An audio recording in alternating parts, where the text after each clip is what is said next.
саламатты, саламатсыздарбы? Кутмандуу кечиңиздер менен туугандар. Көп убакыттан бери эфирге чыкпай койдук эле. Мына бүгүн эфирдебиз. Машалла, машалла.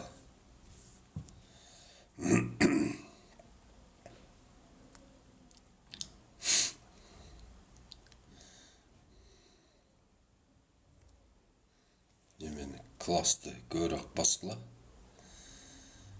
Киши кирсин. Көбүрөөк киши кирсе.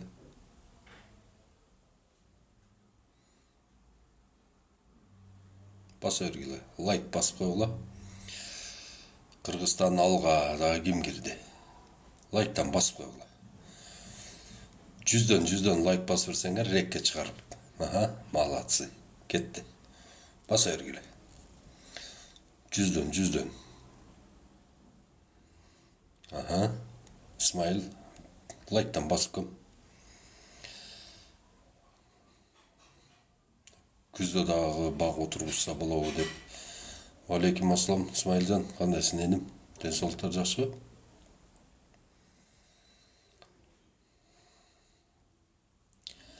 Ай, красавчик, братишка. Спасибо за подарок. Баса бергиле. Кимде лайк болсо, подарканы таштап лайкты ура бергиле. Суроо жазгыла. Баг отургузуу боюнча суроолорго жооп беребиз. Ким мени тааныгандар болсо, олор билет. Баг отургузуу боюнча сразу суроо берип башташат. Билбегендерге тааныштырып коелу, өзүбүзгө баг отургузуу боюнча консультантпыз. Консультант садовод. Баса бергиле.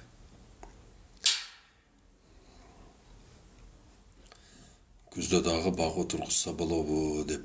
Күздө мына түштүк тараптарда нижний менен средний зоналарга баг отургузса аябай жакшы болот. Анан көбүнчө эле мына ушул бадам, жаңгак, мисте, дагы баягындай жаңгактуулардын баардыгын күздө отургузган жакшы болот.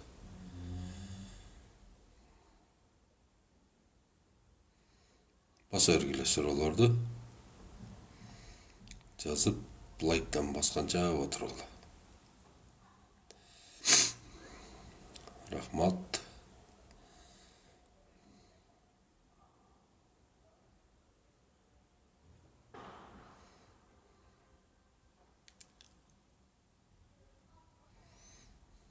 Баса бергиле.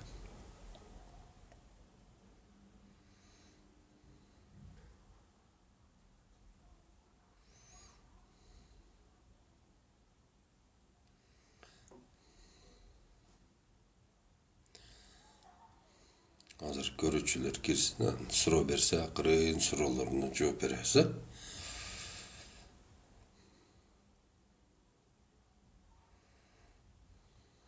Эфирге кирбей калсаң эле актив түшүп кетет.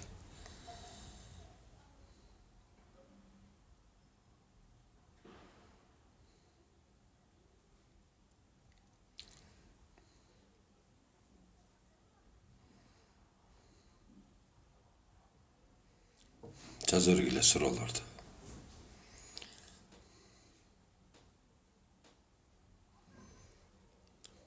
Көчөт кимге керек болсо кайрылгыла. Азыр алма бар, алмурут бар, сон көчөттөр бар. Кимге көчөт керек болсо кайрыла бериңиздер.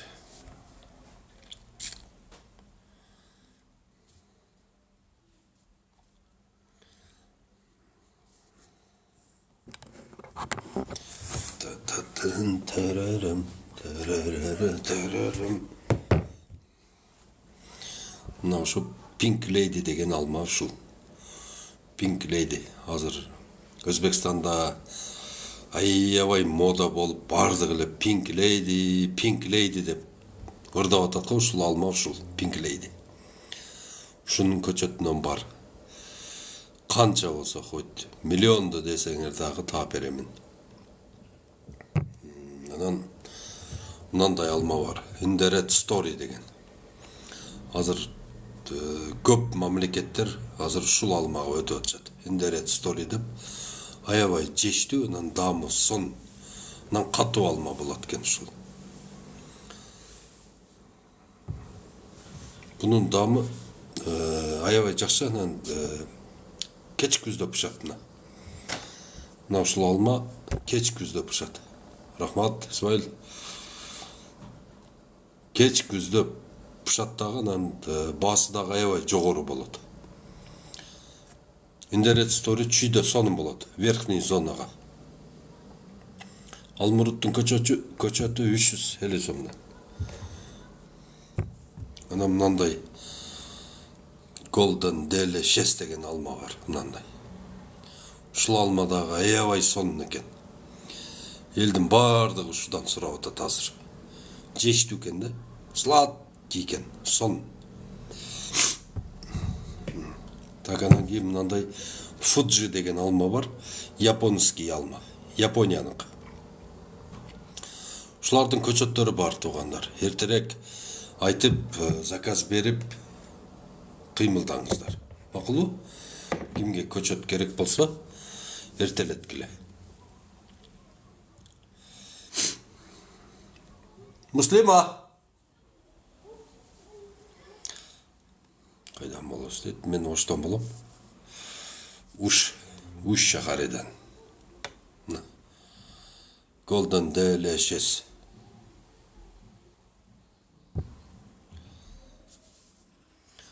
Туғандар, мен дагы эле айтамын, Өзбекстандын, Кыргызстандын, Тажикстандын, Сербиянын көчөтү шыпыргыга да жарабайт. Только турецкий, Туркия. Мына бизден көчөттү алат, анан ошонун бутагына өздөрүнүн тамырына улап атат да. Бул деген фальсификация. Ал инвентро лабораториядан чыккан эмес көчөт. Бул өрүк отургузса сууруп кетпей, баткенде электе жок. 20 декабрга чейин спокойно отургузсаңыздар боло берет. Гилас көчөт качан келет? 1 марттан баштап сатып баштайбыз гилас көчөт. Эгерде түндүккө керек болсо, азыр деле бар. Түндүккө деле беребиз. Суроолор жаза бергиле, бак отургузуу боюнча суроолор болсо бере бериңиздер. Туугандар, көчөттөр либо Туркия, либо Польша, или Голландия, или Германия, или Италияны болуш керек. Өрүктүн ошол чыңгыз силер жакка Приция дегенди отургузуп атат. Ошол Приция 1 майда бышат дагы, анан килограммы 250 сомдон сатылып атат. Ошону отургузгула. Өтө ультра ысык жерлерге Приция, Рубиста, Микадо, Магадор деген сон сорттор бар.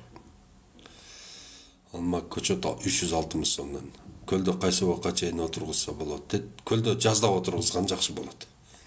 Көлдө уже суук болуп калды. Көчөттөргө зыян болот.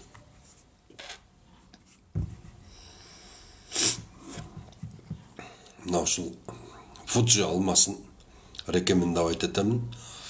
Өтө сонун алма экен. Китайлар жакшы көрөт экен да ушул алманы. Наливка болуп, мындай ич толтура витамин болуп калат экен. Келесі көчөт канча сом? 360 сом. Талгарка бар. Талгарка экпегиле, талгарка бактериальный ожог менен ооруйт. Талгарканын ордуна Williams, Маргарита Марилла,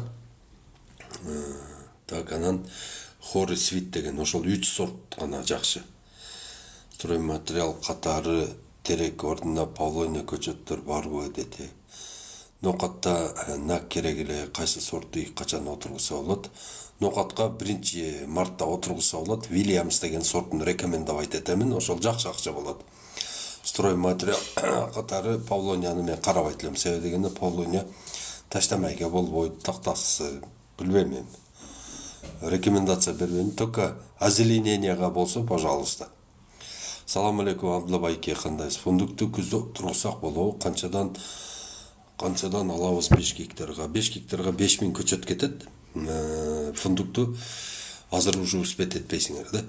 Чүйгө азыр уже суук түшүп калат.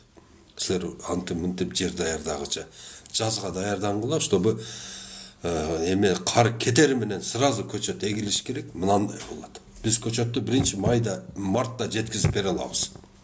Уктаган болот. Уктаган бойдон эгип койсоңуздар, тамыры ойгонот дагы, анан кийин апрелде уже эмне цветение башталат. Неме? Багындай жалбырак чыгарат. Вегетация. Күздө отургузган менен жазда отурган кандай разницасы бар дейт. Чоңгуз түштүк тарапта көчөттү күздө отургузуш керек. Чтобы бизде күн батыс кеткендиги үчүн влага тартылып калганда ошондо суу жетпей калат да.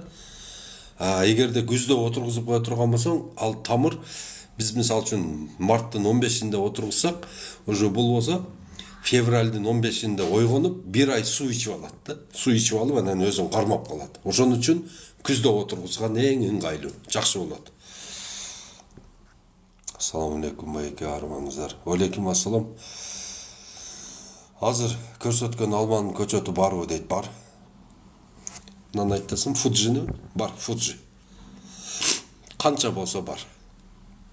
Хоть миллион көчөт десең да тап берем. Салыне оштон банандын көчөтүн кантип тапса болот. Лөлү маалада сатып атат, канат. Лөлү маалада. Карагаттын кандай сорттору бар? Карагаттын Тисел, Тибен, Рубен, Бентиран, Сличинская 2, Память Вавилова, Белорусская краса. 7-8 сорту бар. Карагаттын. Аябай көп сорттору бар, бирок суук жерге карагатты Тисел деген сортунан башканы отургузбагыла. Түшүнүңөрбү? Суук, өтө суук. Нарын, мисалы үчүн, Атбашы, Актала, Кочкор, Нарын, Жумгал, Тогусторо, Чаткал, Чоңалай, Алайкуу, только Тисел деген сорт кетет. Ошону отургузгула. Азыр ошо скина көчөт барбы? Жок, жазда келет скина. Чоң рахмат. Ушул алма бар. Фуджи бар. Мынаны эксең сен, мына модный болуп атат. Фуджиге караганда мына дагы. Индерет стори. Аябай кооз алма экен. Лакированный, акриловое яблоко деп коет да. Мында жалтырап турат экен. Ушул алма сон. Жаза бергиле суроолорду. Баг отургузуу боюнча суроолорду жазып, анан туугандар ким суроосуна жооп алса 1000ден лайк басып коесуз. Макулбу? Силерден сураныч 1000ден. Бандай жоопту укканча эле база берсеңиздер 1000 болуп калат. Түшүнүңүздөрбү? Просто бизге пожаловаться, тигил бул, ана мына чача-пачалар көп да. Анан алар эме басып иштейт. Пожаловаться басып иштейт. Ошол пожаловацаны именно эме өчүрөт. Лайк өчүрүп иштейт да. Түшүнүңүздөрбү? Силер 1000 лайк басып койсоңуздар, мисалы үчүн 5000 лайк болсо, рахмат. Фундук көчөт канча сом? Фундук көчөт $7, 650 сом болот. Фундук көчөт. Эгерде керек болсо, азыртан заказ бериңиздер. Фундук, мисте, бадам, өрүк, шапталы, кандай сорт келет, не болот, силердин климатыңарга кандай туура келет, кандай сортто отургузса рентабелдүү болот, ошодон силер канча пайда көрөсүңөр, ошону полностью тек карта кылып биздин балдар түзүп берет. Ошон үчүн эртерээк кыймылдагыла. Нарынга алманын кайсы сорту суук жерге, нарынга алма экпей эле койгула. Нарынга карагат эккиле канча болсо. Эртеге альтернативдик жол ачыла турган болсо, алманы алып келип, немени карагатты алып келип Жалал Абадка сатып, Жалал Абадтан канча болсо алма алып кете бересиздер. Түшүнүңүздөрбү? Карагат.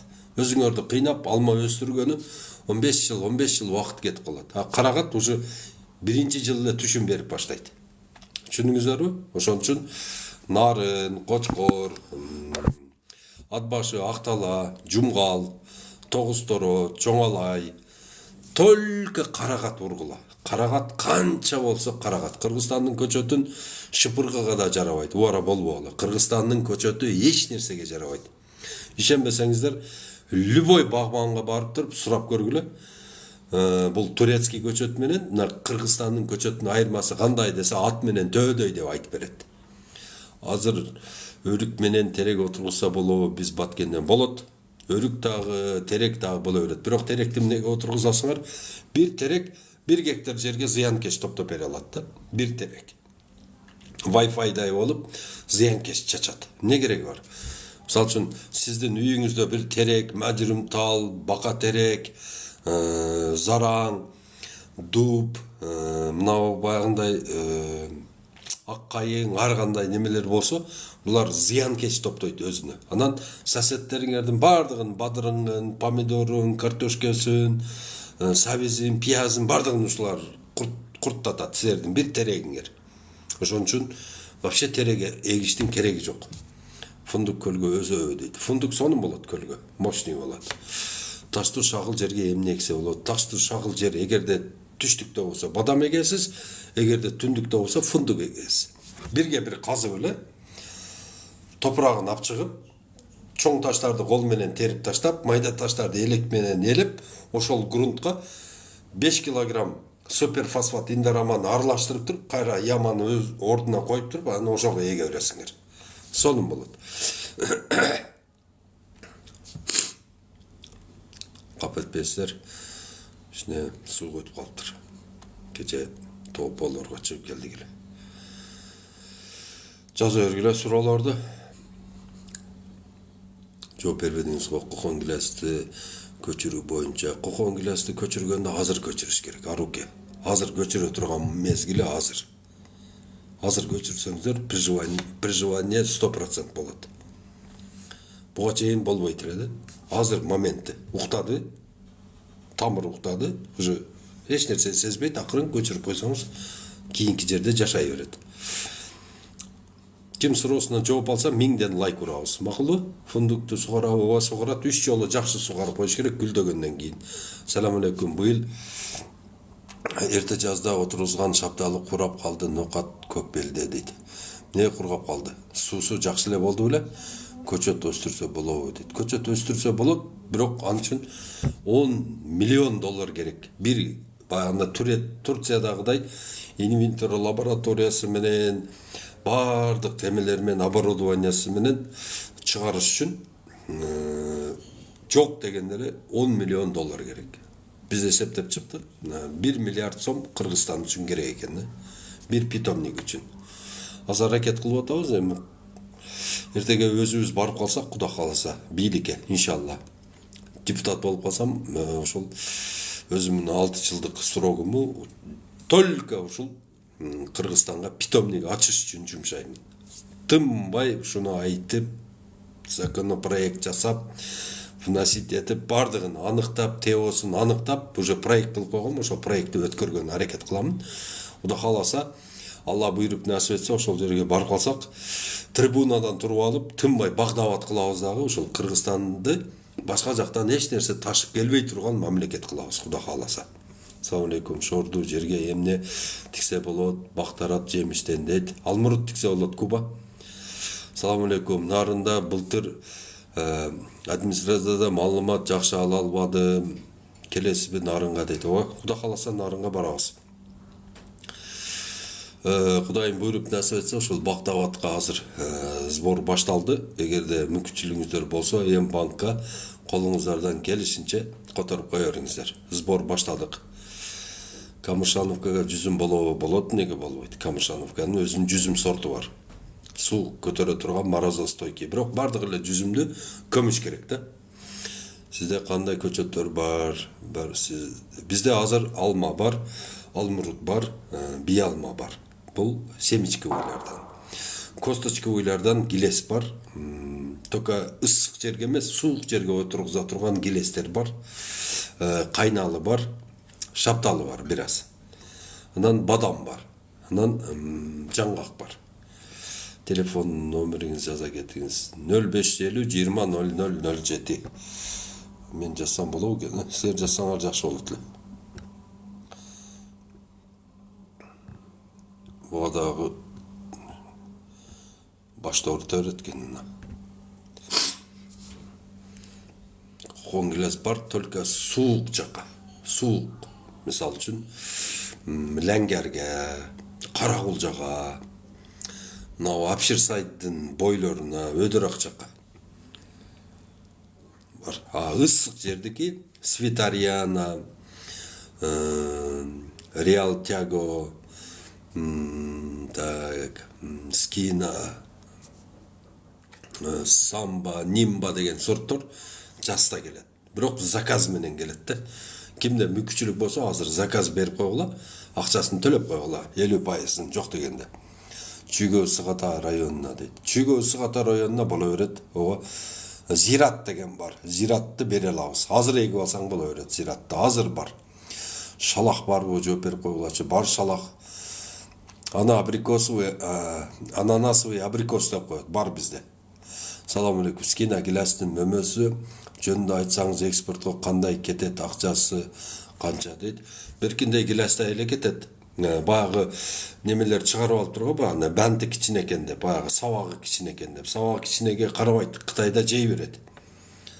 Сабагы кичине, сабагы узунга карабайт. Себеби дегенде бул мурда сабагы узунду алат эле да, чтобы акырын мына банты кургап барганда ошондо бантынан карап турат эле, канча срок бар дагы жеткиришке деп. Машинеде мурда баягындай зил пилдер менен ташыйт эле. Ошон үчүн банты узун жакшы эле. Азыр боло берет. Азыр фурага салгандыгы үчүн эч кандай разница жок. Самый главный Нурлан Тагаев эмени алып чыгыш керек да, калибрди. Калибрди алып чыгыш үчүн тынымсыз мындай дарыларды колдонуш керек, органика. Мына унимакс салыш керек, биогумус бериш керек түбүнө. Азыр в данный момент көчөт отургузса болобу? Ооба. Эгерде ким көчөт отургузам десе, коркпой отургуза бергиле. Ошо топуракка 300 грамм суперфосфат аралаштырып туруп, ошону тамырга берип койсоңор мынандай болот. Эч нерсе болбойт.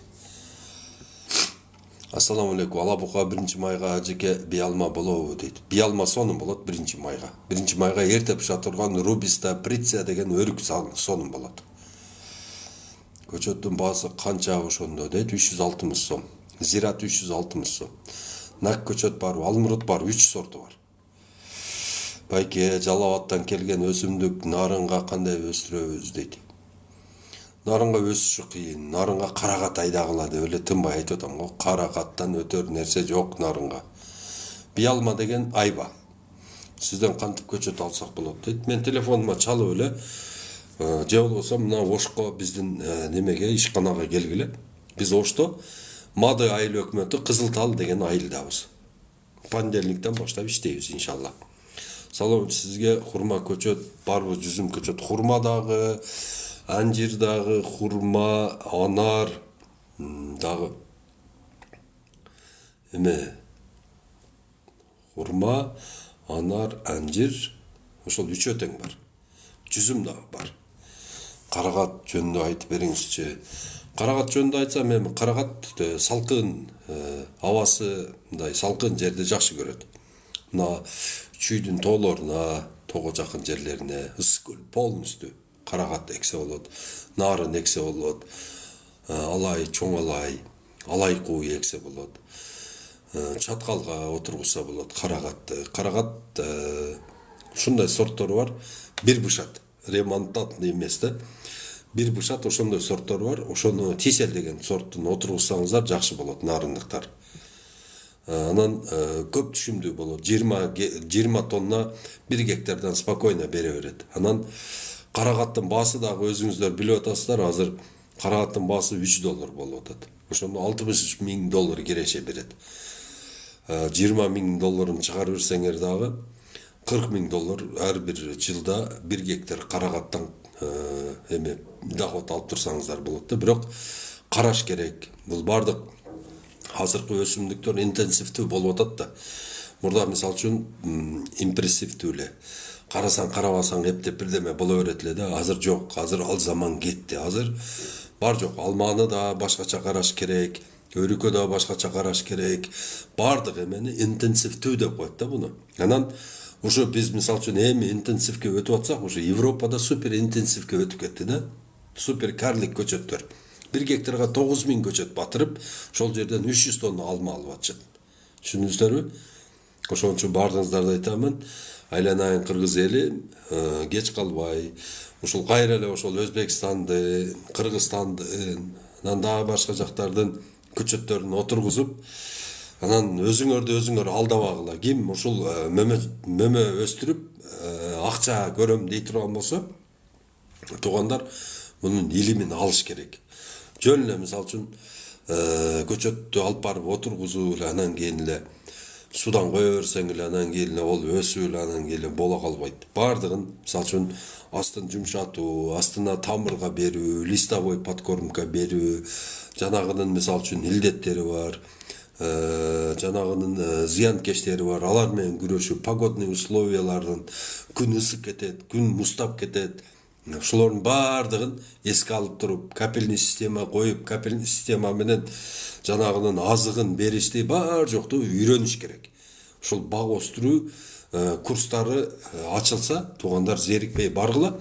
2 гектар жер иштетсеңиздер, жакшы карап 2 гектар жер иштетсеңиздер, силер эч кимге зарыкпайт.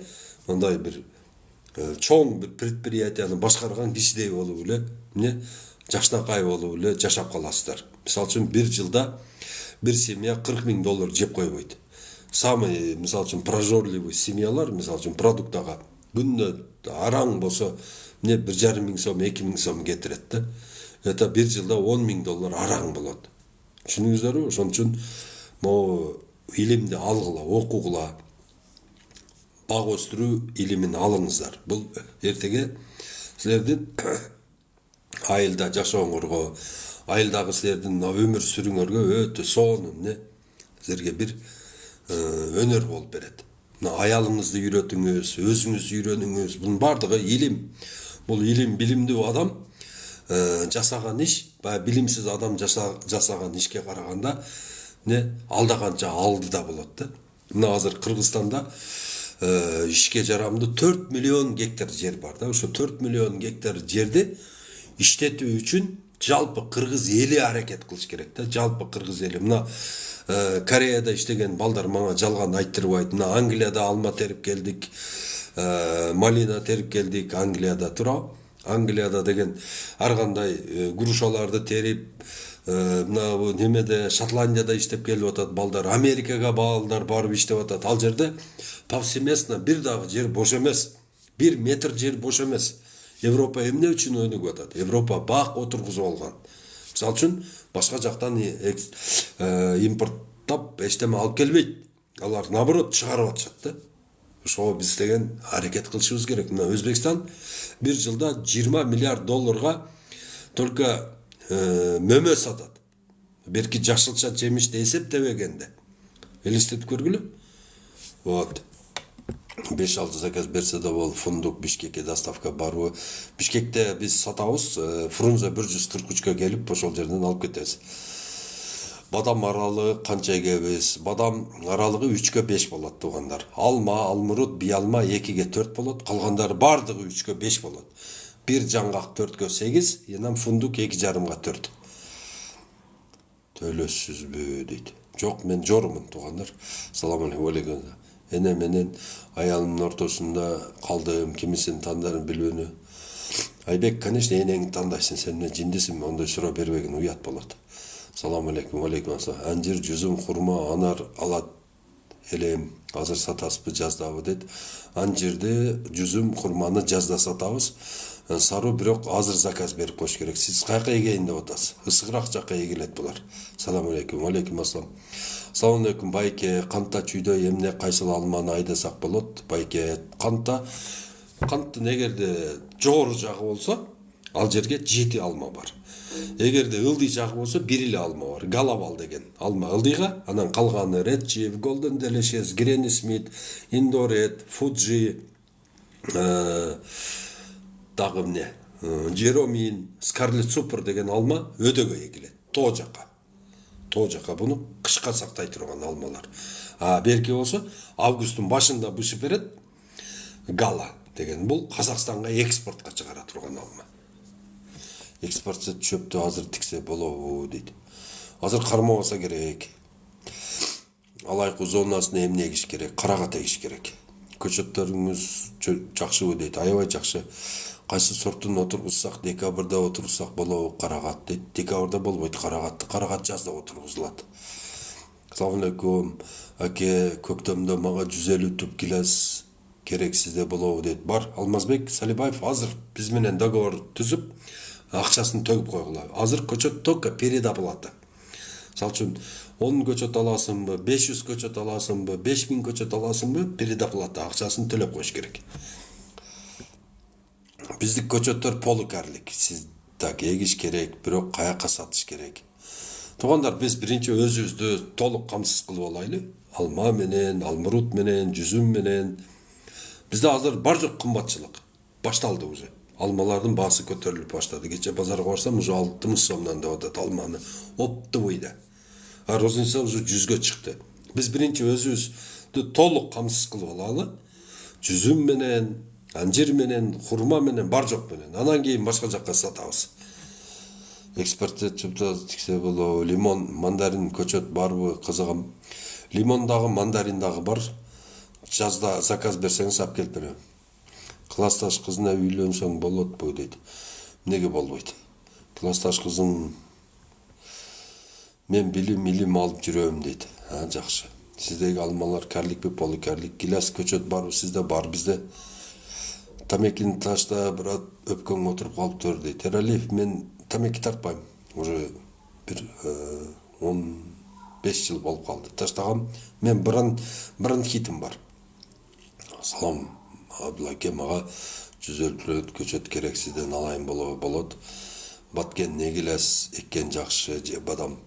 Хан, Баткенге бадамдан өткөн жакшы нерсе жок. Бадам, аябай сонун болот. Бадам эге бергиле. Нокатта азот завод курган кандай кара, тез караймын, кереги жок. Азот завод бар жокту улап, элдердин бардыгын оорутуп, балдардын бардыгы инвалид төрөлүп баштайт. Базар коргонго тоолуу жашына эмне эксе жакшыраак, тоолуу жагына эмне. Базар коргонго тоолуу жагына кышка сактала турган алмаларды эгип койсоңуздар болот, сонун болот. Гала деген алманын өңү кочкул кызылбы дейт. Ооба. Гала деген мынага эле окшош болот. Мынага, ушуга окшош болот, галага, ушул фуджиге окшош болот. Бирок свети немеси бир аз ачыгыраак болот. Сонун азыркыга кандай көчөт бар, эккенге груша керек эле бар, груша. Азыркыга Мавзер нак барбы дейт. Мавзер нак жок. Assalamu alaikum, Фуркатта 2 сотык жерге эмне эгебиз, канча көчөт тиксе болот. 2 сотык жерге ассортимент кылып, үйдүн ичи болсо ассортимент кылып койсоң болот бек. Биринчи өрүк пышат, биринчи. Аркасынан экинчи өрүк пышырат, анан гилас пышат, анан аркасынан анан кийин алма пышат, анан хурма, анжир, ошентип ассортимент кылып койсоң болот 2 сотык жерге. 30га жакын көчөт батырса болот. Эжавика жакшыбы, малинабы дейт. Эжавика дагы, малина дагы экөө тең жакшы. Ош базарда бадам канча? 1400 сомдон. Брендке сары май өтө жакшы, жеңиз ачкарын брат дейт. Хорошо. Салам алейкум ака. Ва алейкум аслам.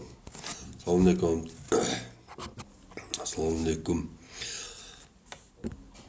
Абдулаке, кокон гилас көчөттүн баасы канча? Кара сууга эге турган. Дастан 360 сомдон кара сууга Свитариана, Нимба, Симба, Реал Тиаго жана Трейд деген сонун көчөттөр бар. Ассаламу алейкум. Тамдар качан арзандайт? Уже арзандап атпайбы? Груша, Абат, Фител деген кандай груша? Туугандар, алмурут жөнүндө айтып кете турган болсок, алмуруттун эң жакшы сорттору баягы бактериальный ожог менен оорубай турган 3 эле сорт бар да. Башка сорт рекомендация бербеймин. Толтура сорттор бар да. Бирок ушул үчөөнү гана айдагыла. Үчөө бактериальный ожогго туруктуу. Бул деген эң туруктуулары Williams, Хорусвит, анан Маргарита Марила. Калгандары бардыгы бактериальный ожог менен ооруйт. Бактыңыз, 5 жыл болду.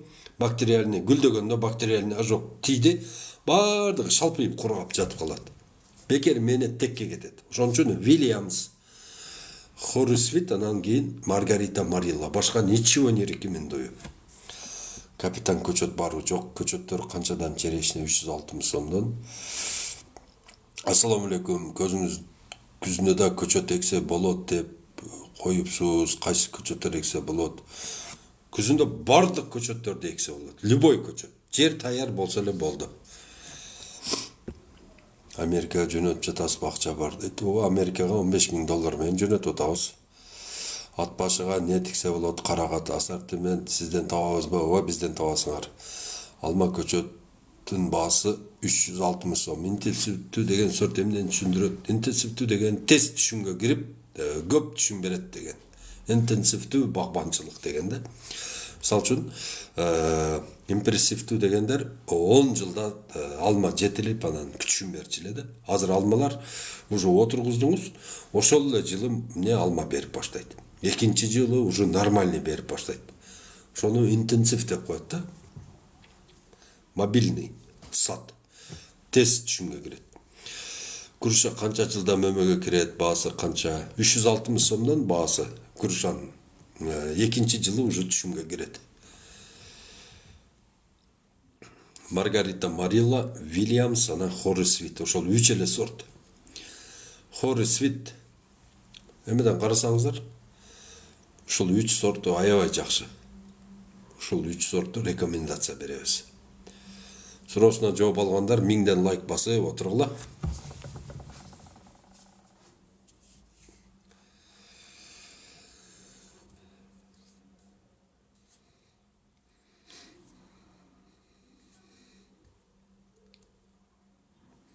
Грушанын размери кандай, казырыш керек? Жок дегенде 70-70, тереңдиги 70 болуш керек. Жок дегенде яманык. Это самый низко. А так метр на метр кылып туруп, плодородный, четкий топурак алып келип толтуруп эксең мощный болот. Курма көчөт, шоколадный барбы сизде таксыр? Ооба, бар. Хурма, анжир, анар бар.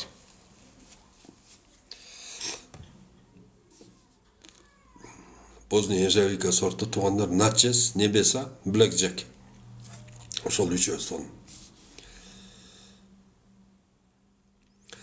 Узун туурасы аралы канча болуш керек грушанын? 2 көчөттүн ортосу 2 метр, машина кире турган жагы, трактор жүрүп фреза сала турган жагы 4 метр, 2ге 4 болот. Экранга тапыйт этип отургула, бекер отурбай. Кем биринчи жолу көрүп атса, подписка басып койгула, туугандар. Подписчик топтоп коелу, жазга чейин хотя бы 100 000 подписчик. Подписчикти кандай топтойт туугандар? Что-то биздин подписчигибиз аз болуп атат. Салам алейкум, телефон номеріңізді жазып қойыңызчы. Так.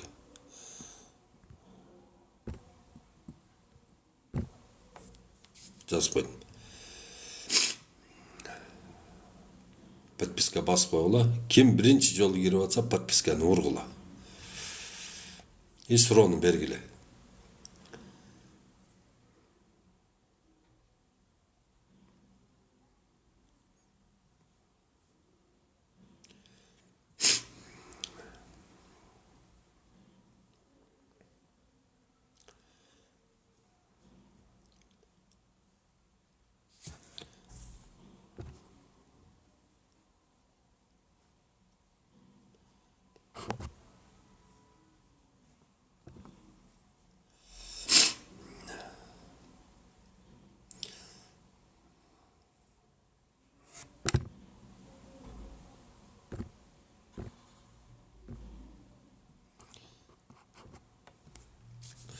Абдулаке, ассаламу алейкум. Алабука районунан. Валейкум ассалам. Америкага набор болуп атат. Салам алейкум. Иранский мисте эксе болобу, Шамалдуу Сай тараптарга көчөттөрүн тапса болобу дейт. Иранский мистенин көчөттөрү бизде бар туугандар. Бирок $10 кымбат да. Эгерде алам десеңиздер, предоплата акчасын алдын ала төлөсөңүздөр алып келип беребиз. Салам алейкум. Биз бирөөлөрдүн өндүргөн өсүмдүктөрүн сатасызбы дейт. Өсүмдүктөрүн сатасызбы дейт. Мика, биз көчөт сатабыз. Өсүмдүктөрдүн кандай өсүмдүктөрүн? Көчөтпү? Только турецкий бир фирма менен Макфидан деген чоң фирма бар, ошо менен иштешебиз уже. 2021 жылдан бери бир фирма менен иштешебиз. ага чейин илгилер анан Алматерим деген фирмалар менен дагы мамиле кылганбыз, бирок азыр только Макфидан менен иштешебиз. Фундук тууралуу кичине сүйлөп бериңизчи сураңыз дейт. Фундук туугандар дүйнө жүзүндө мисал үчүн ягода в косточке деп коет. Мына ушул жаңгак, мисте, бадам, булар ореховыйга кирбейт. А именно дүйнө жүзүндө мына ушул эме фундук орех болуп эсептелет да, орех деп. Анан кийин личина деген жыгачтан алынып алган гибрид да бул фундук. Анан фундукта аябай көп май болот. Майы көп болот. Анан кийин фундуктун баягындай энергетический ценность аябай жогору. Ошон үчүн фундуктун уну өтө калорийный болот да, глютени жок, таза ун чыгат. Анан фундуктан май чыгат. Аябай жакшы продукт да. Эгерде мен де Кудай кааласа ушундай мүмкүнчүлүк болуп калса, Алла буйруп насип этип парламентке барып эме кылсам, ошол питомник коебуз дагы, ошол питомниктен жылга 100 миллион, 200 миллиондон фундук көчөт чыгарып, мына Чүйдүн, Таластын, мына Токтогулдун территориясы, анан ар жагы көл, нарын бар жок жерлерге ушул фундукту эктеремин. Кудай кааласа ошол жака 4 миллиард фундук эгип ала турган болсок, Кудай буйруп насип этсе бир 20 жылдын ичинде горе не будем знать. Хлеб вот так будет. Мынандай болот. Май хоть кааласыңча май болот. Ошон үчүн фундукка акцент коюш керек да. Түшүндүңүздөрбү?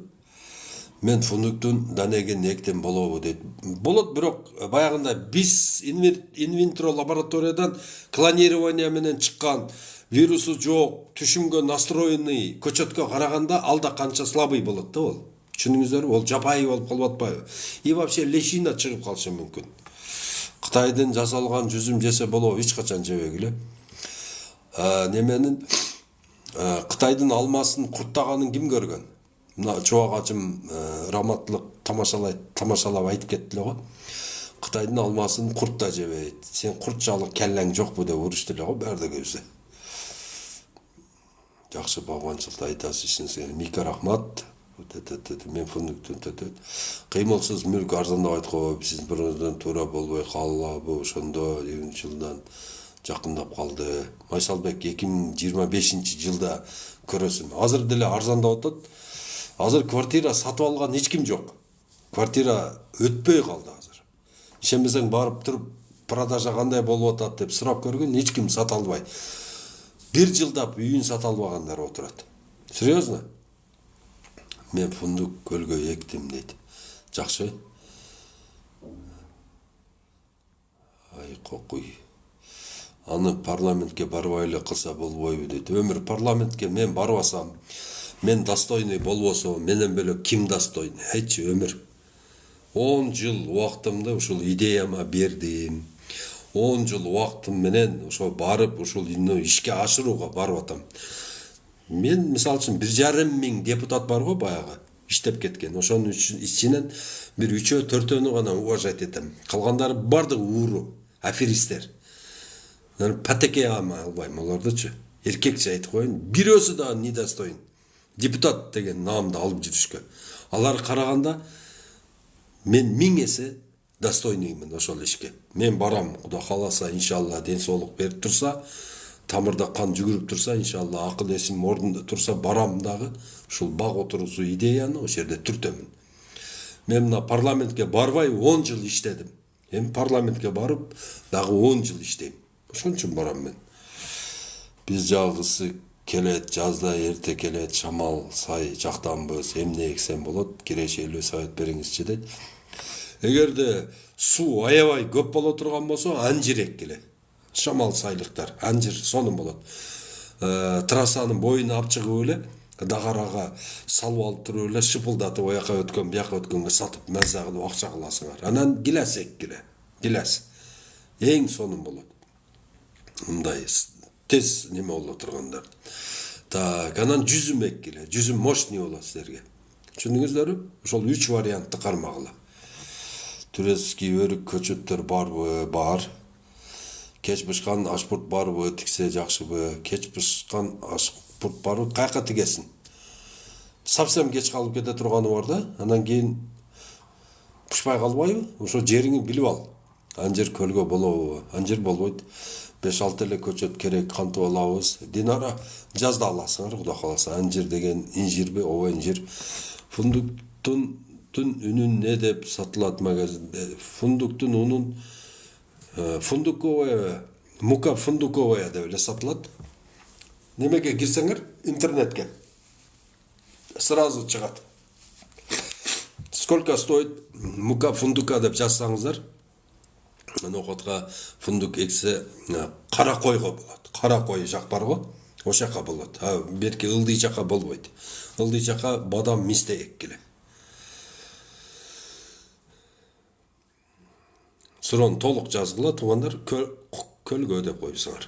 Сурон су келиши кыйын, эмне эксексе бадам экиш керек. Динара су келиши кыйын болсо. Бадамдан өтөр нерсе жок. Су жок жерге.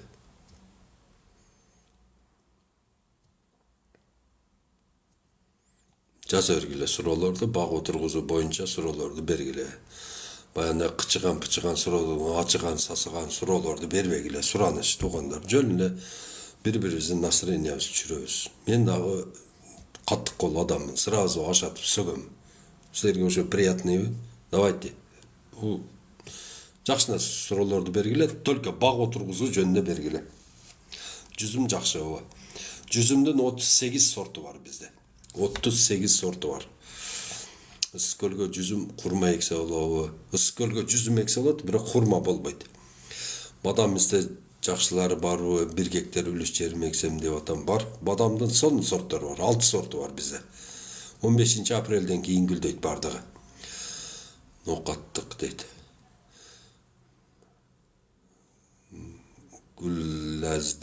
Гилязди азыр эгип койсом кандай болот? Сонун болот Бекзат. Канча жериң бар? Сулуу жерге бадам тиксе болобу? Болот, Закиров, сонун болот да. Аватар, мисалы үчүн суусуз жерде бир түбү 10 килограмм берсе, сулуу жерде 30 кило берет. Кайта жакшы эмеспи? Аватар канча жылда мөмө берип баштайт. Аватарды эгерде жакшы карасаң, ушу 3-жылы түшүм берет. Жүзүм канча сортту болот? Жүзүмдүн дүйнө жүзүндө бир калбайт болсом бир 4000 сорту болсо керек. Үй качан арзандайт, күз арзандайт. Эми арзандайт. Мына эртеге январь келсин. Мыктадан ошол тиккен жүзүндө дагы жакшы бага сатып алабыз. Туура. Биз парламентке барсак, биринчиден силерди баягы бага отургузам деген адамдардын жер алуусун процессин жеңилдетип беремин. Барып, банитет, санитет деп башты орутпагыла деймин. Бош жаткан таштак жерлерди чөп чыкпаса эле болду. Бергиле деймин. Ошону берет. Аны ошол жерге суу чыгарып бергиле деймин. Магистраль коюп туруп суу чыгарып берет. Анан силерди арзан посадочный материал менен обеспечить эткиле дейм. Мына көчөт менен. Анан мал бага турган зонаны, анан бак отургуза турган зонаны мыйзам менен бөлдүрүп берем. Анан кийин инвентро лабораториясы бар, 7 областка 7 питомник койдурам. Мына. Түшүнүңөрбү? Ушул 5 задача менен барамын да. Түшүнүңөрбү? Мага ким кошулуп менин партияма, Багбандар партиясына ким кошулуп мен менен барам десе, жол ачык туугандар. Ортого полный расходту коебуз, $10,000 коебузбу, $20,000 коебузбу, 100 бала $1 миллион топтоп туруп, 100-үбүз аттанабыз. Жок дегенде 20 мандатты чаап түшөбүз дагы. Мына байланып алып туруп, мисалы үчүн 20 мандатка 5тен бала байланып алып туруп, немеден 4тен бала бөлүнүп алып туруп, ошонун мандаттын үстүндө иштейбиз дагы. Мына ушул мыйзамдарды киргизебиз. Ким мага кошулам десе, менин номеримди жазып коем. Оозунда сөзү бар, көздүү, тияк биякты түшүнгөн азаматтар керек да. Анан кийин тамтаңдап эле мен 3 жолу айылга депутат болгом. 4-чү жолу Абдулла ака менен депутат болуп жогорку кеңешке барам. Бул депутаттын мен сага подарить этем дегендер барбай эле койгула. Андай кеңгир баштардын кереги жок бизге. Действительно, мындай айыл чарба боюнча мындай именно багбанчылык боюнча көздүү сөзү болуш керек, жогорку билими болуш керек, кылган иштери болуш керек. Мына баг отургузуп өзүнүн районуна бир мисалы үчүн чок дегенде бир варенье бышыра турган бир нерсе ачкан, ошондо 100 баланы топтоп атам. 100 бала болуп барабыз дагы 20 мандат алсак жетет бизге. 20 мандат менен Кудай кааласа ушул 5 задачаны чечебиз иншалла. Ар бир райондон ошондо 40 район боло турган болсо, так 100 бала. Ошондо ар бир райондон 3төн киши керек болуп калат да бизге, 3төн. Арстанбап кандай көчөт жакшы эке дейт. Арстанбапка туугандар алма жакшы болуп атат, Арстанбапка малина жакшы болуп атат. Көрүп атасыңарбы? Малина, так анан груша жакшы болуп атат. Ошол үчөөнү акцент кое бергиле. Кырсот жерим бар, суга жакшы, канча көчөт кетет, аралы канча кылып эгилет айтып кетиңизчи. Бекзат, жериң каерде? Жериң так 40 сотке 140 280 көчөт кетет. 3-ке 5 кылып отургузасың, кокон гилес отургузсаң болот. Кокон гилес көчөт бар. Мен кошулайм, колдойм. Суроо кетмен сап деген жүзүм канча жылда түшүм берет? 3-жылы түшүм берет кетмен сап. Суу жок жерге эмне дарак эксе болот дейт. Суу жок жерге дарак экпегиле. $10 мистени эксек канчада түшүм 4-жылы түшүмгө кирет. Анан продукциясы аябай өтүмдүү болот. Продукциясы. Көлдө дарбыз өстүрдүм, проба катары 8 кг чогойду, дамы бир аз супсак болду, эмне бериш керек? Сару көлдө нарында дарбыз өстүрүп атса, бирок баары биздин вкуска жетпейт да. Эми ошол көлгө өскөн нерсени эле өстүрө берген жакшы болот, өзүңдү кыйнабай эле. Жерди от баса эмне кылыш керек? Кумай деген Сапаке үстүн полностью клёнка менен жаап чыгыш керек. Ошондой клёнкалар сатып атат азыр. Узунасы 100 метр, туурасы 100 метр. Ошону алып келип туруп эле 1 гектар жерге жайып, чекесин полностью топурак менен лопаткалап туруп көмүп койсоң, 25 күндө күнү аябай ысыганда ошол камыш, кумай, ажырык, любой чөптүн эң учукку майда табырына чейин иритип таштайт экен. Болду, башка эч качан чыкпайт. Кутуласың.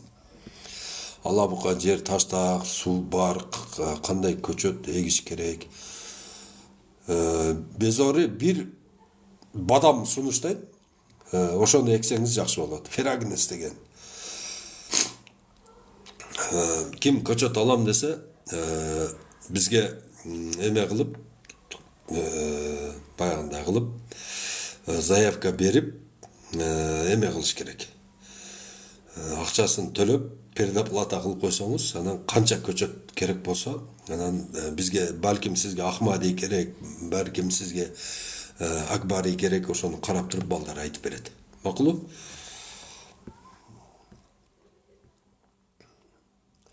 Карагаттын кайсыл сорту жакшы дейт. Тибен, Рубен, Бентиран, ысык көлгө. Сличинская, Память Вавилова, Нокаттын көкбел айылына кирешелип кандай көчөт тиксе болот? Суу жок. Бадам. Только бадам. Суу аз болсо бадам.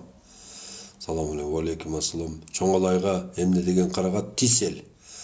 Тисел анан чычырканактын алтайский жакшы болот. Алтайский чычырканак. Мощный болот.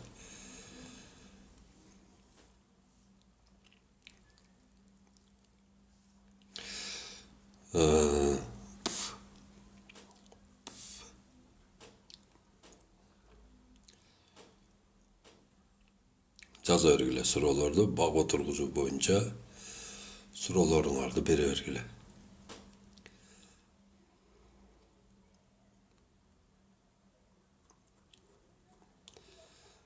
Алейкум ассалам.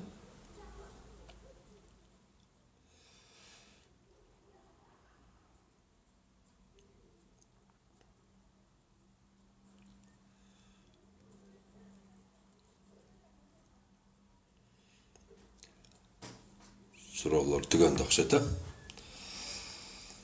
Чүйдө кокон гилес кандай кылып тигебиз дейт, кандай алып тигебиз? Чүйгө келет саламат. 1 марттан баштап Фрунзе 143-тө Новополовкада.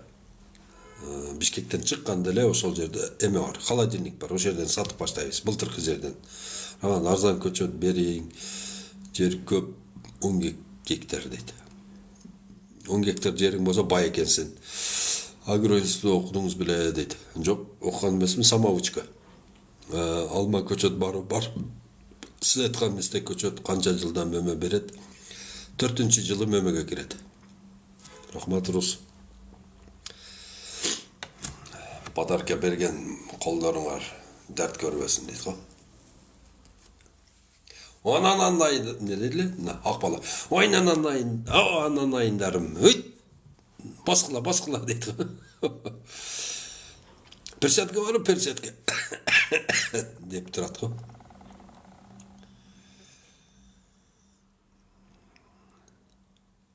Он сотық жерге қанша көчөт дегем, каракат, чычырканак аралаштырып дейт.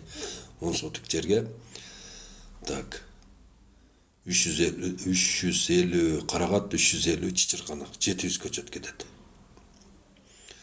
Фундук өсөт, сонун болот. Фундук чүйгө, мощный болот.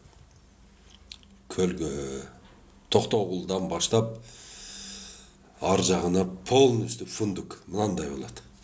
Хурма көчөт кайсын малда эккен жакшы.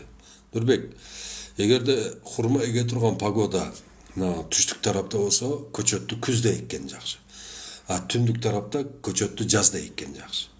Түндүк тарапта көп көчөттөр үшүп калат. Бирок азыр анын дагы причинасы немесин, способун таптык. Азыр индарама. Топуракка индарама аралаштырып эле берип коюп атабыз. Ал жылуу жерсем биткеч вообще үшүтпөйт көчөттү. Өзүңүз канча аян багыңыз бар, не көчөттөр? Бизде 4,5 гектар жерде гала деген алмабыз бар. Анан калган 5,5 гектар жерибиз көчөт. Сорт испытательный. Туркиядан көчөт келет. 500 миң көчөт келсе, сатабыз дагы ашкан 50 миң, 40 миңин ошол 5,5 гектар жерге эгип коебуз. Жазда анан кийин ошону элдерге сатабыз. Неме? Күздө. Ошол үчүн 5,5 гектар жер кармап турабыз. 4,5 гектар жерде алма бар. Азыр дагы 29 гектар жер алдык. Кудай кааласа, эгерде успеть этсек, азыр эгебиз. Эгерде успеть этпесек, жазындасы. 29 гектар жерге азыр ассортимент эгебиз. Бар жоктон. 1 гектар, мисалы үчүн 1-2 гектар шабдалы болот. Шабдалынын мисалы үчүн 36 түрү болсо, ошосунан эгебиз. Bir немеден, рядтан. Алманын мисалы үчүн 1 гектар галавал, 1 гектар Pink Lady. Анан анжир эгебиз 1 гектарга. 1 гектарга өрүк эгебиз, 1 гектарга анар эгебиз, 1 гектарга жүзүм эгебиз. Бардыгын 1 гектардан бөлүп туруп эгип, анан ошол жерде сорт испытания түшүмүн немесин көрүп, элдерди ошол жерде бир место сүйлөштүм. Азыр 20 сотик жер бар экен. Ошол жерде тегиздеп спонсор издеп атабыз. Кудай кааласа, спонсор чыкса, ошол жерге мектеп курабыз. Мектеп. Ал жерге мектепке балдар, мисалы үчүн, бир 15 жашынан баштап, анан бир 60-га чыккан кишилерди окутабыз ошол жерде. Багбанчылыкка.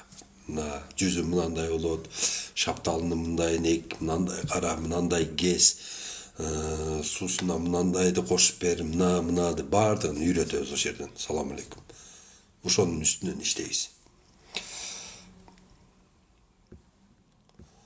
Анжир шабдалы көчөт кимде бар дейт. Бизде бар. Ошко хурма көчөт эксек болобу? Азыр кайдан алсак болот? Гүлбарчын азыр бизде жок көчөт. Хурма жазда келет. Алманы көчөтү канча акчасы? 360 сом. Безаре сен алма экпегин. Сен гилес эккин 10 гектар жерге. Билем. Анжир шапталы деп коет. Гүлбарчын жазда кайрылыңыз, хорошо? 1 марттан баштап сатып баштайбыз. Ямасын азыр казып коюш керек. Топурак одарылып турса, ошол топурак жакшы болот дагы. Түшүмгө тез кирет. Анан жакшы өсөт. Ошон үчүн топуракты даярдап койгула. Топуракка 5 килограмм биогумус аралаштырып, ошол bir куб топыракка даярдап койсоңуздар сонун болуп пишип турат да. Жазында сразу аралаштырып салып эге бересиңер.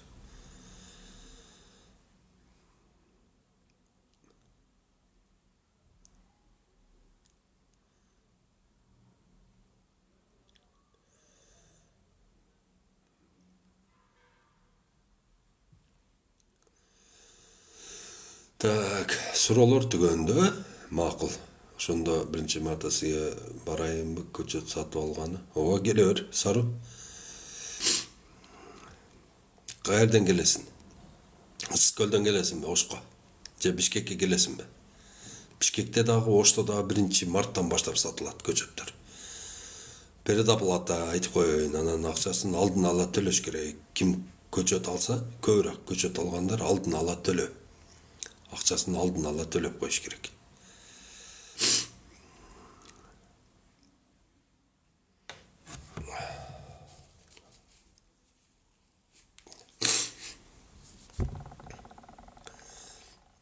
Карагат менен чычырканакты качан эксек болот дейт.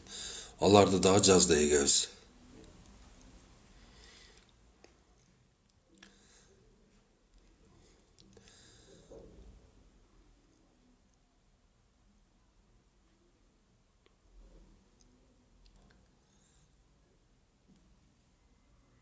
Көлдөн 7 күз Бишкекке бара алам дейт. Жакшы. Все, салам алейкум. Аман болула туугандар. Ким лайк басса, ким подарка берген болсо, бардыңыздар болула. Тынчтык, амандык, береке болсун. Кыргызстаныбыз гүлдөгөн бакка айлансын, Ассаламу алейкум бардыңыздарга. Тынч болуңуздар.